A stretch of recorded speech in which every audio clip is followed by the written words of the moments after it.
Great. So welcome everyone to Understanding the Infrastructure Investment and Jobs Act, brought to you by the Centralina Regional Council and the Triangle J Council of Governments. We're really excited to spend some time with you this morning or this afternoon to dive into this very important piece of legislation.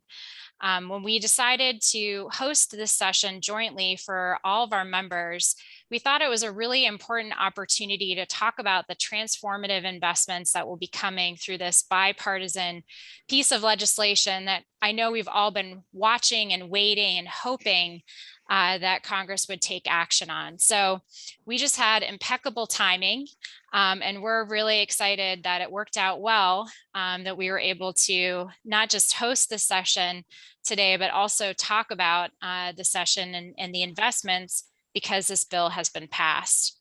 So joining us today and really taking the lead to unpack this $550 billion bill is Erich Zimmermann. Erich is the Deputy Director of Transportation Director of the National Association of Regional Councils. Both Triangle J and Centralina are members of NARC. So this is a perfect opportunity to tap Erich's expertise. And also with us at the end of the session, we're going to turn to our federal relations consultant, Leslie Mozingo, and both Triangle J and Centralina work with Leslie on our federal relations work. And so Leslie's going to talk more about what's next. How do we take this huge bill and turn it into programs and grant opportunities for our local governments? And what does that mean? I know for Centralina, we're really watching this as an opportunity to implement our region's Connect Beyond transportation vision plan that we just finished. And I know there's a lot of activity happening in the Triangle J area as well that this bill and these resources could help us implement. So with that, I'm going to stop sharing my screen. I'm going to turn it over to Erich to start unpacking this huge piece of legislation that's so important to our region. So Erich, I'm going to turn it over to you. All right. Thank you so much, Geraldine. I really appreciate the invitation to be here. Give me just a moment. I will pull up my slides.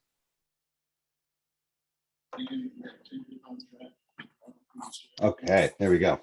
As Geraldine mentioned, I'm with the National Association of Regional Councils, and I spend a lot of my time thinking about regionalism and advocating for it as the solution to many of the nation's challenges. And I spend a lot of my time focused on transportation.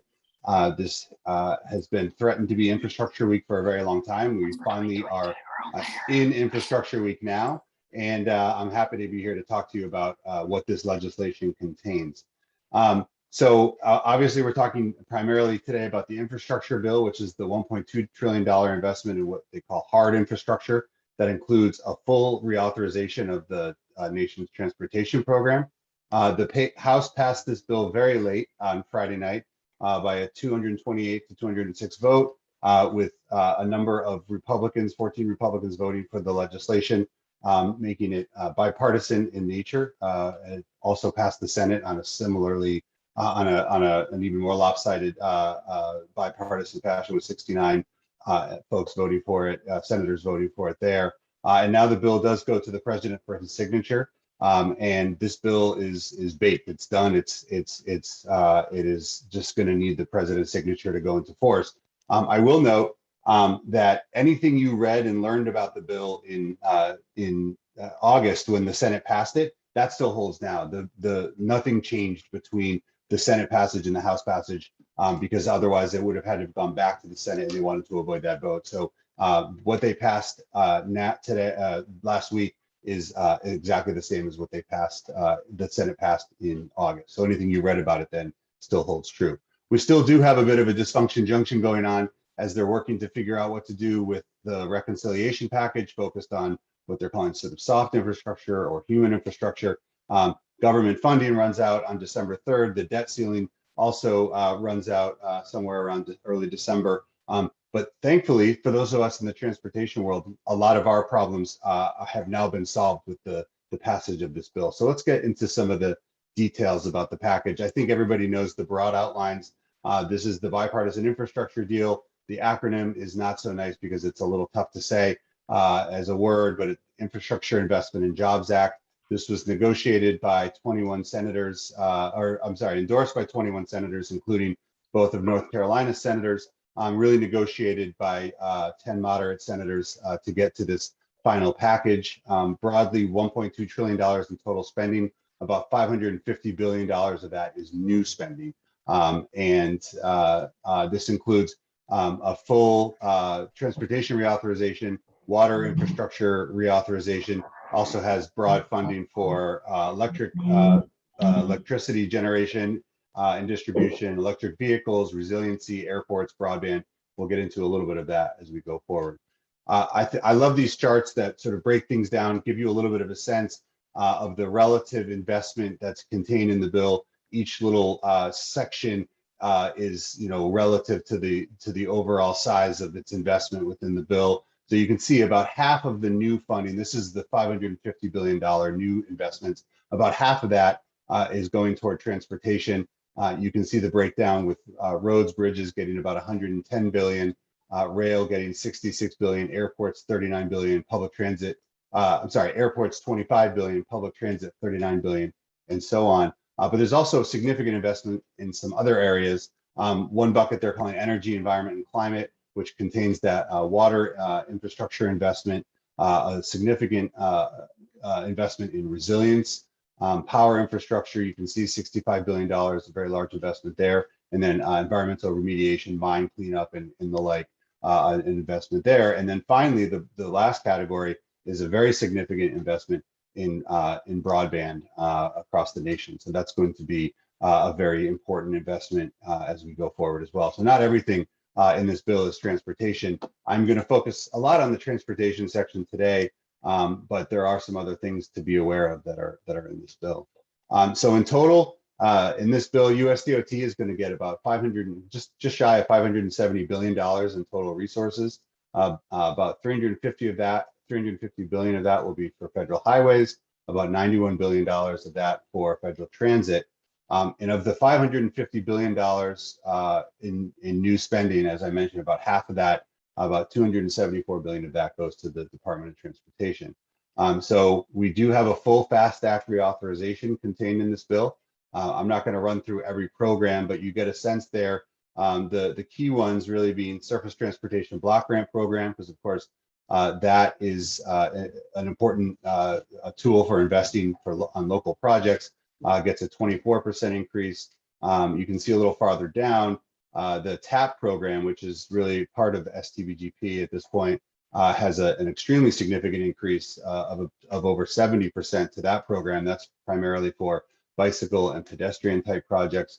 There's a couple of new programs that I'll get into some of the details on carbon reduction, and the PROTECT program is a resilience focused program, both of them getting significant investments. CMAQ, not quite as large an increase, but does get a 10% increase in this bill. So, and then metropolitan planning, of course, a 32% increase in total spending over the course of the bill.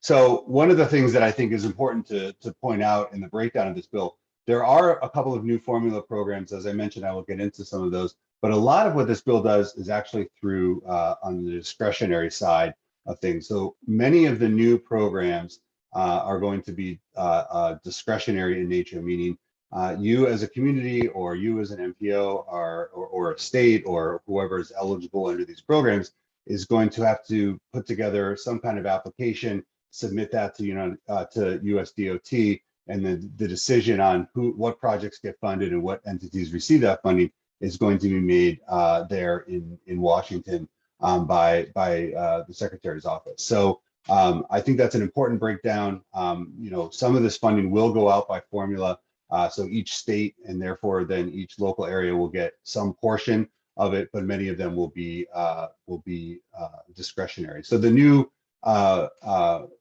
formula programs, as I mentioned, the carbon reduction and protect resilience. In addition, there are also a new formula programs for bridges, very significant bridges investment for electric vehicle charging, transit state of good repair, and then, as I mentioned, literally dozens of new discretionary programs, and also many new pilot programs, which sort of function similarly to discretionary programs.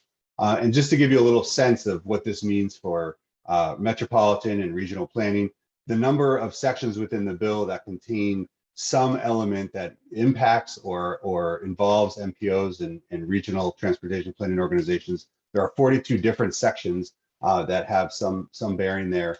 2 new formula programs, at least 11 new competitive grant programs, and 7 new competitive pilot programs, just that MPOs and RTPOs qualify for, not to mention many others that cities themselves would qualify for, or other entities. So you can see a very significant number just for MPOs and RTPOs. So in total, just to put a finer point on this idea that there's a lot of money in this bill for discretionary purposes, just with the guaranteed funding, the guaranteed appropriations that this bill contains, there's $100 billion essentially in new money that will now go out just in a discretionary manner.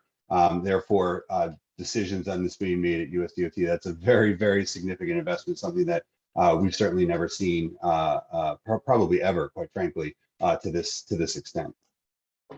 So let's get a little bit more into some of the details on the bill. I'm going to get into some detail here. I hope I don't bore anybody too much, but I do think the reason I'm going to do that, especially on the program side, on some of the discretionary and formula programs, I think it's really important to hear a little bit of what the bill contains and how Congress approached some of these issues, because I think the more you hear about it and the more you're familiar from the outset with some of what's in the bill, the better prepared I think you can be to recognize where the opportunities are going to lie for you and also for the communities that you represent. So that's why I'm going to spend a little bit of time with some of the program areas. But first, let's start with a few of the policy changes that are in the bill. Under the Surface Transportation Block Grant Program, which, as I mentioned, is the key program for really getting funding down to the local level for local decision-making through the MPO, a portion of that funding is provided directly to MPOs. The suballocation level, that's the jargony term for that sort of cut that is localized. It was at 55% coming into this bill. Unfortunately, it remains at 55%. With the passage of this bill, we were trying to get that number higher to provide some additional funds to the local level. We were not able to do that, but we did maintain it at 55%. I think one of the major modifications that this bill makes is that it adds a population band within the program to ensure that areas of 50 to 200,000 receive and are able to allocate a proportional share of the funding that comes to the state through STBGP in proportion to the percentage of the state's population that those areas represent. To now, the population band that encompassed those areas was from 5,000 to 200,000. By adding this additional band from 50 to 200,000, I think it will help ensure that some of those areas that are large enough, frankly, to have MPOs that may have MPOs, to ensure that some additional funding is parked in those areas and is spent in those areas. So I think that's a fairly significant provision. We'll see how that plays out as that gets implemented. It also greatly expands project eligibility to a number of new areas. I won't get into too much of the details on that. So then secondarily, the Transportation Alternatives Program, which, as I mentioned, funds bicycle and pedestrian projects. This has a very substantial increase in funding. 71%, I think, is what I mentioned earlier. And the way that TAP is now funded, it's 10% of the total that STBGP receives. It doesn't come off of STBGP's total, but their funding is tied back to that number. So STBGP got $72 billion over the 5 years in this bill. So TAP will receive $7.2 billion. In addition, this program also is suballocated. In this case, the suballocation number did increase. Currently, 50% of the funds are provided for local decision making. Now that number will go up to 59%. So that will be a significantly larger program. Now getting a larger percentage of those funds for local decision making is definitely a move in a good direction. There's also an opportunity where states may allocate 100% of their funding down to sub-state recipients, whether MPOs or others, if they choose to do that, kind of take themselves out of the TAP game and make it really an entirely local program. And one additional change that they made, we believe, has always been something of a technical error, is that MPOs with populations under 200,000 were not actually eligible as recipients of TAP funds. That has now been modified so that all MPOs would be qualified as eligible recipients of TAP funds. And then under metropolitan planning, a couple of these provisions we don't believe are going to apply unless you're forming a new MPO. So that first bullet in particular, considering the equitable and proportional representation of the population when designating officials, we believe that will apply to when you're first designating officials at the creation of the MPO, so it won't apply to existing MPOs most likely. Also requires consistency in planning data when there's more than one MPO within an urbanized area, which I believe is likely a significant issue in North Carolina. So this is something that you'll want to pay attention to. Specifically allows states and MPOs to use social media and other web-based tools for public participation. And then perhaps I kind of saved the most significant maybe for last. The planning process will now have some amount of requirement to at least consult with individuals or professionals within your community that work on housing, affordable and available housing. And then for larger MPOs, they will be allowed to implement or incorporate rather a plan, a housing plan into their transportation plan if they so choose. So so basically a way to start to try and bring together a little bit more closely two issues that we all know are highly interrelated and give an opportunity to consider some of those issues in the context of your transportation planning. CMAQ, some new eligibilities under CMAQ. Probably the most significant change is that funds can now be used for operating assistance for public transportation projects. There would be no time limit on that in rural areas and in urbanized areas under 200,000 population. I believe that is a change from current law. And then a final provision called increasing safe and accessible transportation options. Under this provision, you as an MPO will be required to use at least 2.5% of your planning funds to carry out one or more activities that would broadly be defined as complete streets type activities. So that's setting complete street standards, developing a prioritization plan, other type of active transportation plan, and considering alternatives to new highway capacity at the regional level. So many things that you're probably already doing. I'm sure some, maybe many MPOs are already exceeding that 2.5% threshold. But if you're below that, you will be required to then spend some additional funds from your PL, from your metropolitan planning funding, towards some of these activities. So another provision certainly to keep an eye on as they implement this through the planning office. All right, so now let's get into some of the details on some of the programs that the bill actually contains. So first, we'll start with the formula programs. Again, because they're formula, that means each state gets a share of the funds under this program. Excuse me. And then in some cases, some of those funds then additionally make it down to the MPO level for spending. And so this is a new formula program with the intended purpose of reducing transportation emissions. 65% of the funds that are provided to a state will be suballocated to areas in the state by population, just like it's done through STVGP. There's a pretty wide range of eligible projects here, broadly, including public transportation, bike ped projects, ITS, congestion pricing, anything that can sort of be defined as reducing emissions without adding capacity. So each state will have 2 years to develop a carbon reduction strategy that must be done in consultation with any MPOs within the state, and also requires consultation with RTPOs when the state is obligating funds under this program in a rural area. And you can see the total funding for this will be $6.4 billion over the 5 years of the bill.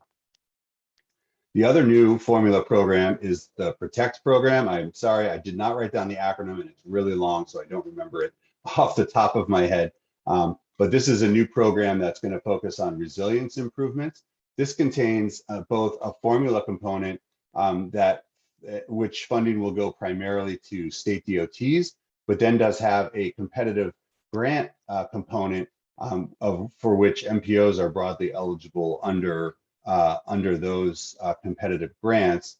The eligible projects under this program include working on things like storm surges, flood protection, aquatic ecosystem restoration after an event, those types of programs. And within the competitive portion, you can see there's actually 4 different grant programs that may apply: resilience planning grants, and then resilience improvement grants. So you can get a grant for the planning and then actually a grant to implement projects. A community resilience and evacuation route grants, which certainly could apply to areas in North Carolina, and then at-risk coastal infrastructure grants, which the same could be true. So these are all areas where you could potentially receive some funding through competitive grant programs. And then through this program, they have sort of an interesting inducement that they've created in order to try and get MPOs and states to develop a resilience improvement plan and then incorporate that plan into their transportation planning. You can actually increase the federal share for a project by doing those activities. So you can see on the screen, you can increase federal share by 7% if a state or MPO has developed a resilience improvement plan and then has prioritized the funded project within that plan. And then you can add another 3% if the MPO has actually incorporated its resilience plan into its metropolitan transportation plan. So trying to staying away from requiring that these plans be created, but trying to find a way to induce areas to do so by providing some additional opportunity for federal funds for a project by doing so.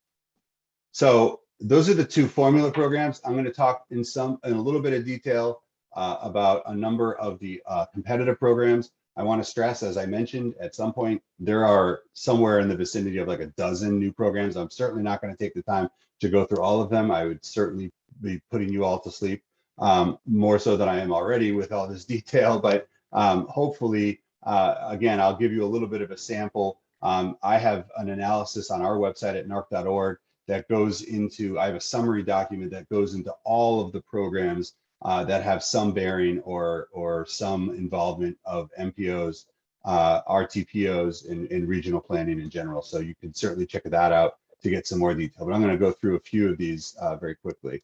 So the first program to talk about is a new competitive grant program, the National Infrastructure Project Assistance Grants. These are typically for larger projects over $100 million, and then 50% is reserved for projects over $500 million. So basically anything freight related. So this is for big projects moving large numbers of vehicles in with a focus on freight. So that can be rail vehicles, that can be trucks, that can be even public transportation projects could potentially qualify, but it's generally a sort of freight related program. The next one is the Strengthening Mobility and Revolutionizing Transportation Program, or the SMART program. Think smart cities. I'm sure everybody is aware of that. Some of you probably applied for that funding. This is basically the sort of democratization of that program, basically creating a grant fund for demonstration projects that advance those types of smart city technologies. Receives $500 million over 5 years. So there will be an opportunity there. There's also a rural surface transportation grant program. And that creates a new competitive program to improve and expand surface transportation infrastructure in rural areas. But I'll point out that rural in this context is defined as any area outside of an urbanized area with a population of over 200,000.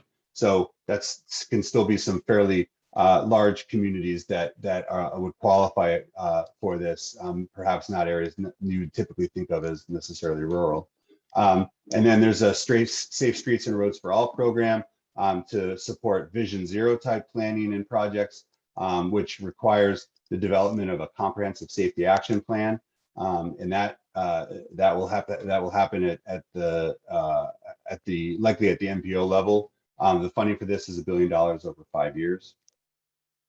So I was going to go into a little bit more detail on a couple of these, just to give you a sense of some of the thinking and the approach that the Congress took on this, primarily the Senate. Of course, this was largely negotiated in the Senate. The House had its own bill that did not get conference, so this is mostly Senate thinking. But for example, with the SMART program, there, as I mentioned, $500 million over 5 years, but that's broken up so that 40% is reserved for the largest communities over 400,000, and then 30% each to areas under 50,000, and then areas of 50 to 400,000. MPOs are eligible under this program, and the eligible uses for this include both development phase, so the planning for projects, and then the actual construction phase, the actual implementation of projects.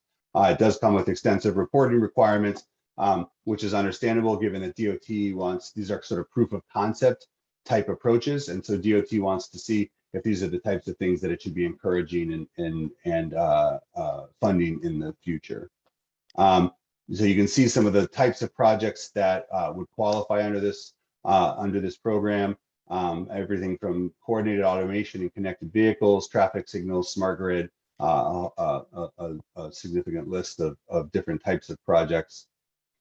You can see the selection criteria of this bill definitely gets heavy on trying to outline as carefully as it can and prescript as carefully as it can how projects will be chosen. So you can see some of the selection criteria, including the extent of your public transportation system, the ability and the continuity and committed leadership and functional capacity within the community. So it gets into some significant detail about your ability to sort of carry out projects under this program.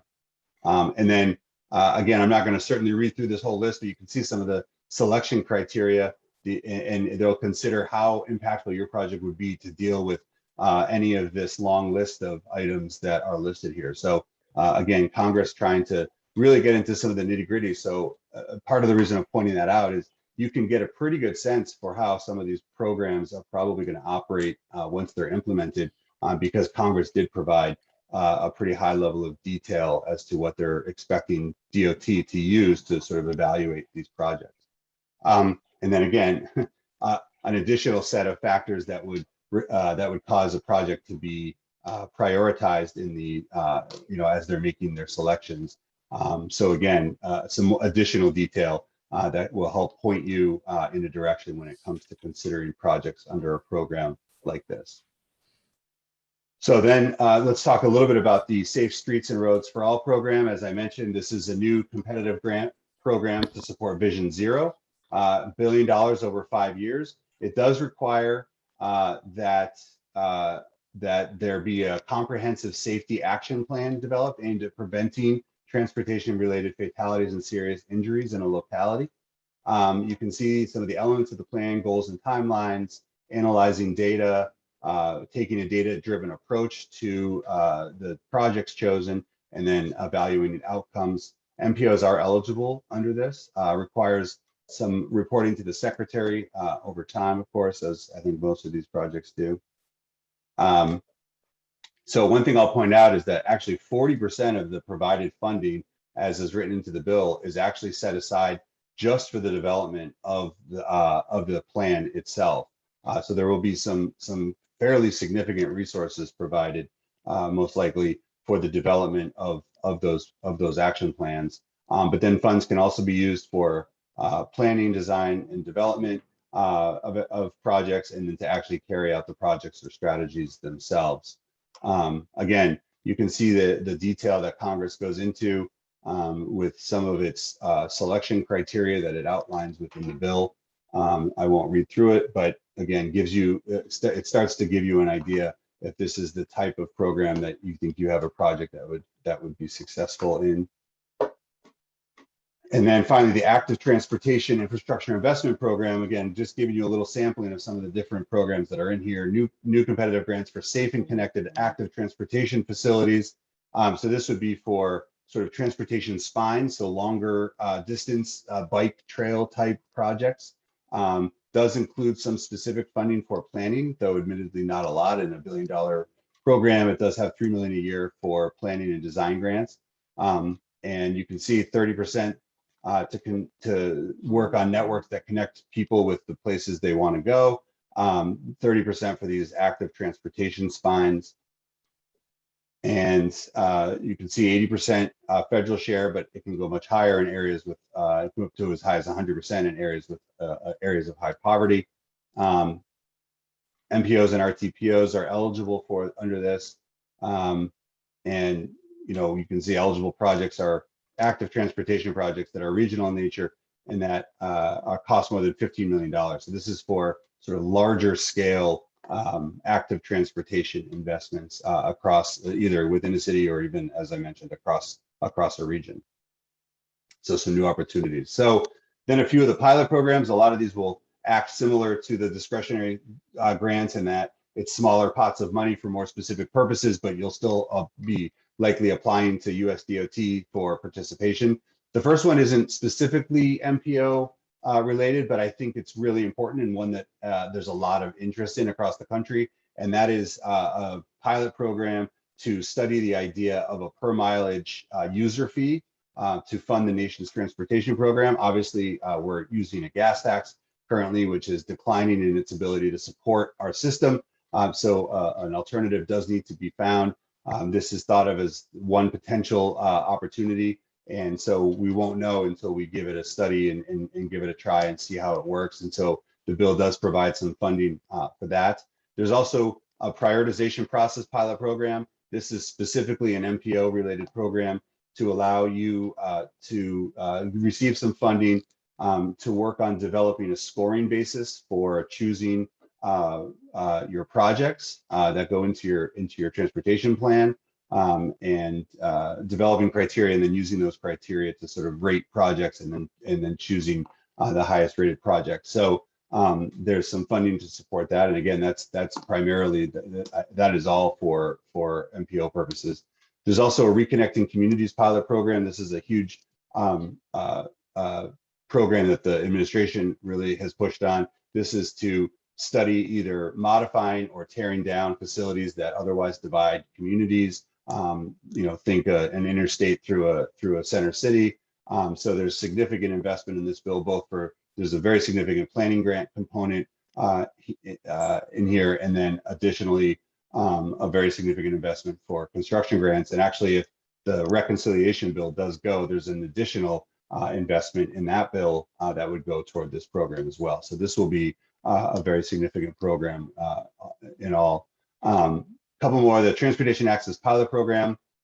This is again largely MPO type program to develop and provide MPOs with an accessibility data set to help make decisions based on how well your system is providing access to citizens to get where they need to go. And so there will be some funding provided to help test out and develop that accessibility data set with the eye eventually, one would guess, toward making this universal and something, perhaps even a performance measure that would focus on accessibility. But first, they need the underlying data in order to make sure everybody can do the appropriate planning on accessibility.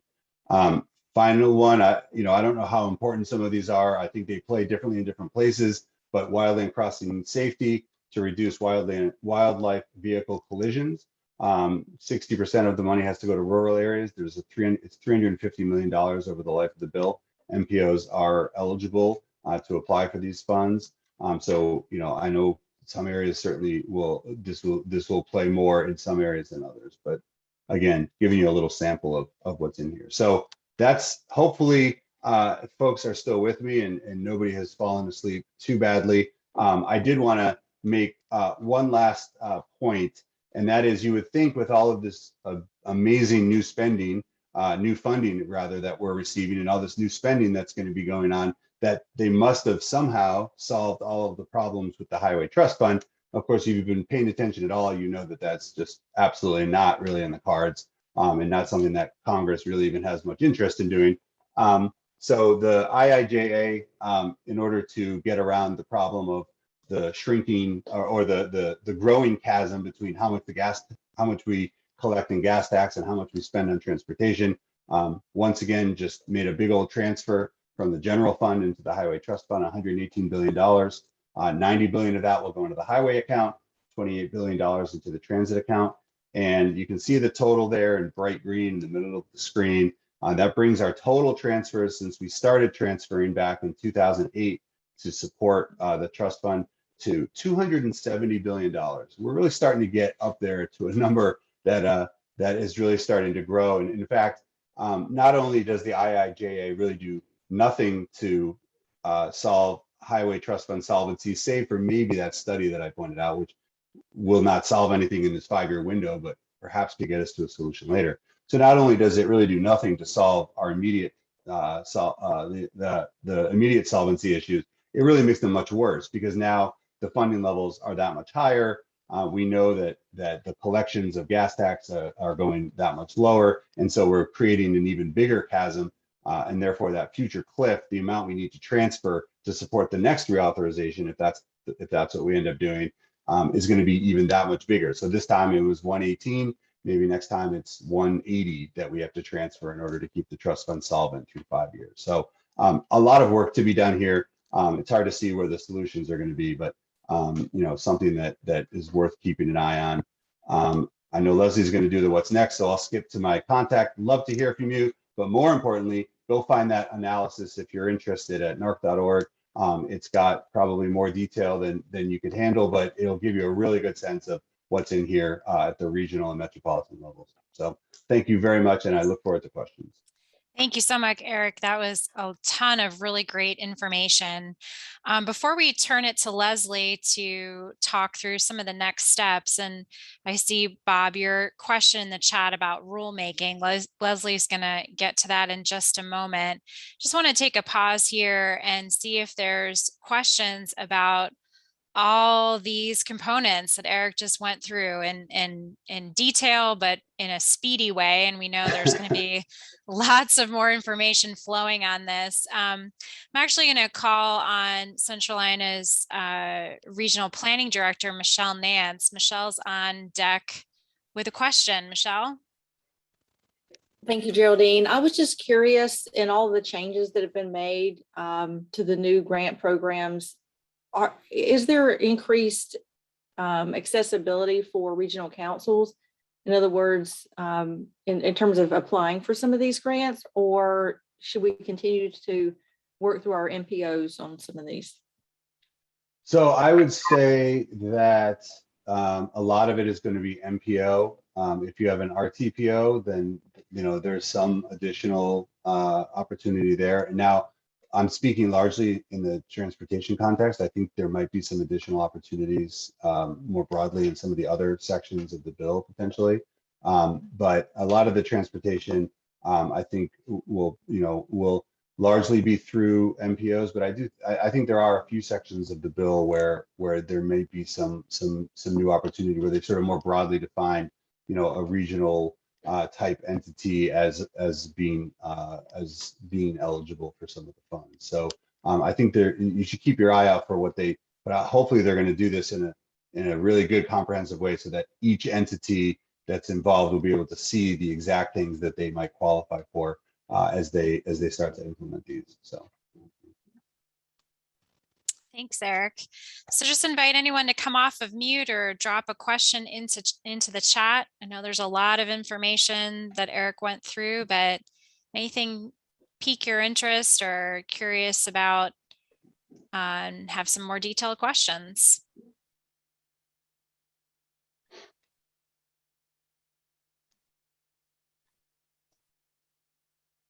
Okay, looks like we're... Hey, Geraldine, I did have a question. Yeah, thanks, Bob. I was curious about the safe and access requirement regarding the 2.5% of planning funds. Do you have any clue as to what what would define that? Is it incredibly broad that you could cram almost anything into that 2.5%, or I'm just curious as to what that might look like? Yeah, it's a really excellent question, and I think this is going to be the proof in the pudding kind of a question where DOT, FHWA planning office is going to have to do something, whether they do a full-blown planning. Sometimes they do a planning rule. Sometimes they sort of do things in a one-off fashion, but they're going to have to do something to implement this so that you are able to calculate what applies and what doesn't apply under that section, and what gets you to that 2.5% to show that you're either spending it or figure out what the delta there is. So that's going to be something that, again, as we, I know the big interest now is going to turn toward rulemaking and some of the administrative actions, and I think that's really where the focus is going to turn now, because how that gets played out is going to be very much now determined by the administration and what they choose, how they choose to define some of the terms there. So. Great, thank you. Yeah. Just want to recognize my colleague, Lee Worsley, who's joined us, the Executive Director of Triangle J. Welcome, Lee. Glad you could be here today. So I have a question, Eric, before we get to those rulemaking points. There was a note in the chat about how much is being funneled through MPOs versus being eligible for local governments to apply directly, similarly to what they do for the RAISE grants, for example. Any sense of that balance between the competitive grants being funneled through only MPO eligibility, or what also might be eligible for communities to apply for directly? Yeah, I think a couple of them are MPO specific, like really are MPO directed. Most of them, I think, where the MPO is eligible, often the community would also be eligible. And honestly, I think that there's probably a pretty significant overlap between the ones that I pointed out. There might be a few that are only municipally, you have to be a city in order to apply. But I think in a lot of cases where the local entity can apply, the MPO can also apply. So you get a pretty good sense from the sections that I pointed out of where it's, that gives you a pretty good sense of where even municipalities will be able to qualify. So I think there might be some additional, but not a large number. So I think they did try pretty hard, I think, to make sure that they had fairly broad eligibility, since so many of these are going to be competitive programs. I think they want to make sure that people, that many entities feel like they have some ability to secure some funding for some programs. And so, I do think it's pretty broad in that regard. Great. And then I know we really focused on the transportation aspects of the bill. Is NARC doing similar work on the water and broadband? Can we look to find more information from you guys and analysis on those portions of the bill? Yeah, absolutely. Especially maybe not on analysis, but as we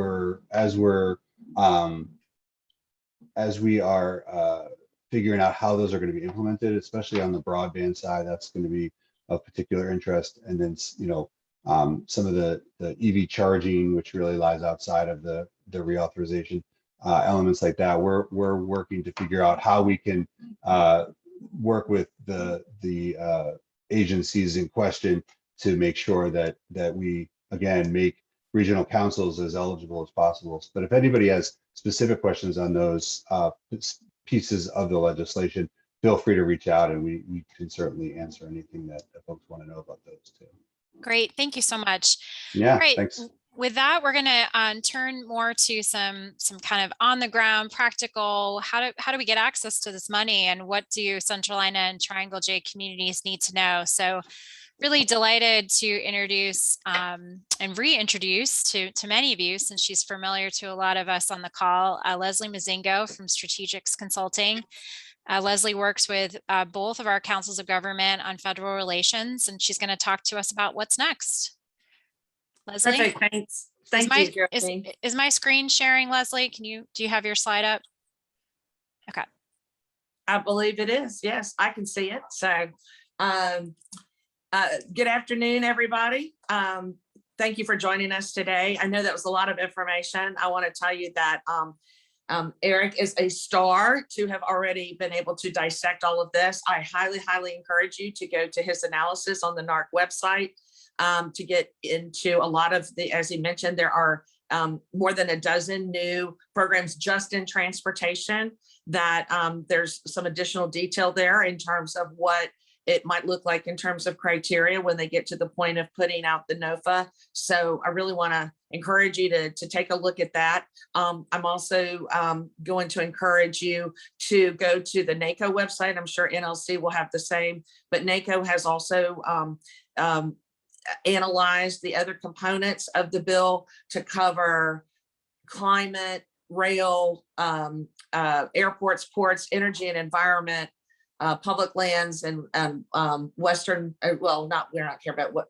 wastewater, not Western wastewater, but just public lands and wastewater, broadband and resiliency. So there's a whole lot of information there. We clearly cannot cover all of those programs in 1 hour lunch and learn. So we focused on transportation to give you sort of a flavor of just, how many things you have available out there that you can do. I want to actually go back to, in terms of the rulemaking, I'm going to go back to Bob's question to see if Erich by chance knows about the timing. Rulemaking does tend to take a little bit of time, although they have been given instructions to work very quickly on this. And I'll cover some of that in a minute, but just Erich, please step in or put in the chat if you have any knowledge of the timing of the rulemaking program. I just wanted to point out in general that they still do have to go through that process. A lot of this is new, so they've got to develop those programs and put together the NOFAs in terms of getting those funds out. In some cases, it's a matter of formula funding, so they can get that moving more quickly. But be patient, but pay close attention. We will definitely be putting more information out this through both TJCOG and Centralina as new information becomes available, as the NOFAs are printed out, and things of that nature. But as I always say, and I know y'all are tired of hearing it because I beat you over the head with it, the sooner you can start, the better. You don't necessarily, in some of these cases, have to wait for the NOFA, knowing that there's additional funds coming, just using the criteria that we've gathered from these bills and dissecting the pieces to it. As I've gotten here, instructions to implement quickly. One of the things I wanted to highlight there is, unlike many authorization bills, there's actually, Erich mentioned guaranteed appropriations. I want to come back to that just to define that means that funding for these programs, most of these programs, if not all, but many, are included in the bill. So it's already funded. They do not have to wait. The typical authorization process is you get an authorization bill, then you go to the appropriations committee, and you have to get those appropriators to say, I know you have the authority to spend so much, but we're only going to give you this, or we're going to give you full authority. In this case, it's already funded. So they will be able to act on this quickly without additional congressional action, which is really good news considering that congressional action these days can take a lot of time. So you want to be prepared for that. And the best way you can be prepared for that is to think ahead and to plan early. And again, going through every analysis that you can find breakdown. I'm actually working on one myself to help with TJCOG and Centralina members that we'll have posted so that you can go through some of these details. And so my recommendation is that you look through these programs. I mean, obviously you can't go after everything. And to Bobby's question, Bobby, let me reiterate, a lot of these are competitive grants, and they are direct funds like the RAISE grant. It's opportunities to compete for funding and get money directly from USDOT. And it does apply to all sizes. So I would actually say the vast majority is not just for MPOs. It's actually directly related to getting more money to the local level. So you want to go through these different programs. You want to identify the ones that have the best fit, especially the competitive grants, which ones have the best fit to the projects that you have available to move through the process. Some of them do have planning dollars. So whether it's a planning dollar or you're ready to go to the next level and implement, check those programs out, figure out which one is the best fit with the goals that you have in mind, projects that you have that are the best fits, and then go ahead and form your team.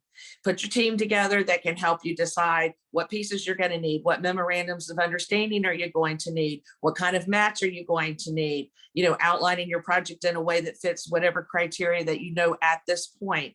So there's a lot of information that you currently have that'll allow you to go ahead and get that team together and start working on those details. You need to figure out if you're going to need a grant writer. If you don't have the resources in-house, do you need to hire a grant writer? Should you be putting out a notice of funding availability or an RFP, for that? Or do you want to work through the services that Centralina and TJCGO provide to get that assistance? So, if there was ever a time that you really wanted to think about whether you needed to invest additional dollars into professional grant writing, this might be that time, because there's just an enormous amount of money. We talked about 100 billion in just new grants. So you need to think through that and ask for help. If you don't have the resources for that, or you're having trouble deciding which of your projects fits best with these, again, TJCGO and Centralina offer an enormous amount of services as members, including what I do in terms of helping people find grants that fit and reviewing grant applications and things of that nature. And then I'm going to encourage you that when you know for certain that you're going to go after a grant, go ahead and notify your members of Congress about this grant that you plan to apply for. Just give them a heads up, get in touch with their district staff and with their DC staff. Many of them have grant directors on staff internally. So you want to get in touch with those folks and say, hey, I'm planning to apply for this. And the reason you're doing that is to kind of get in line, because you're going to want their support. These are going to be competitive dollars. You're going to want their support. You're going to want them to write letters and make phone calls and help push you across the finish line to success. So those are just a few of the things that you can do, to work towards the transportation grants and all the others. We're actually running out of time. I had a list of things here I wanted to run through in terms of the billions of dollars in some of these other categories. And I'm afraid we're just probably not going to have enough time to do that.